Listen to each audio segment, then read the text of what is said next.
Bismillahirrahmanirrahim. Alhamdulillah wassalatu wassalamu ala Rasulillah wala haula wala quwata illa billah. Ada sebuah pertanyaan yang diajukan di dalam grup belajar muamalah terkait dengan metaverse, ya. Metaverse atau metaverse, nggak tahu saya. Intinya metaverse, ya. Pengucapannya seperti apa, tapi intinya kalau misalkan metaverse itu terwujud dan nanti di kemudian hari ada, sehingga kita bisa melakukan kegiatan-kegiatan sebagaimana yang disebutkan, kita bisa melakukan jual beli tanah, bisa melakukan kegiatan sewa menyewa di dalam dunia yang maya tersebut, dunia yang goib tersebut, ya, dalam tanda kutip tentunya, gitu ya, metaverse, yaitu versi dunia maya.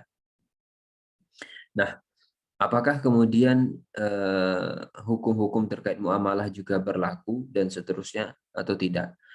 Ya. Atau bagaimana kemudian sudut pandang muamalah terkait dengan hal itu?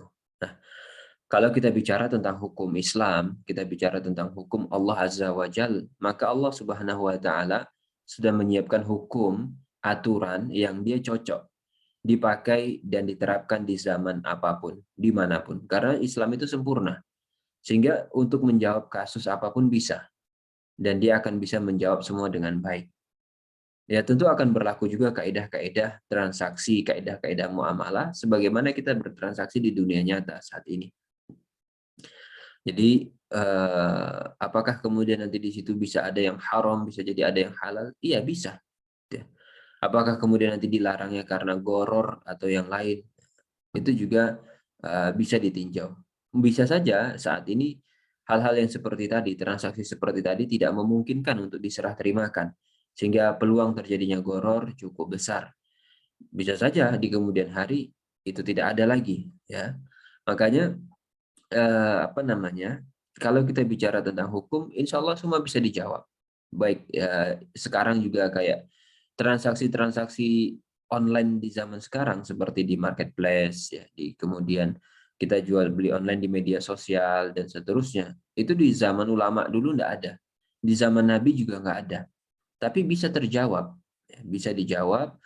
Tinggal yang kita perlu apa namanya perlu perkuat adalah seberapa yakin kita dengan syariat Allah Azza wa Jalla, sehingga pada saat terjadi ketidakcocokan antara syariat dengan realita, yang kita harus pegang adalah syariatnya. Ya, tapi nanti gini, nanti gitu dan seterusnya. Enggak, pokoknya yang dipegang adalah syariat. Itu yang perlu diperkuat adalah sebenarnya iman kita, ya, ketakwaan kita, akidah kita kepada Allah Azza wa Jalla. Mungkin itu ya yang bisa dijawab terkait dengan pertanyaan metaverse dan yang semisal, kalau dia nanti terwujud kira-kira bagaimana, ya sama saja. Berlaku nanti hukum-hukum fikih muamalah juga di situ, dan berlaku juga hukum-hukum tinggal nanti kasusnya apa gitu ya. Kaitan detailnya seperti apa itu yang nanti dibedah secara rinci, ya, kasus demi kasusnya. Seperti itu yang bisa dijawab, semoga membantu dan memberikan penjelasan. Wallahu taala alam.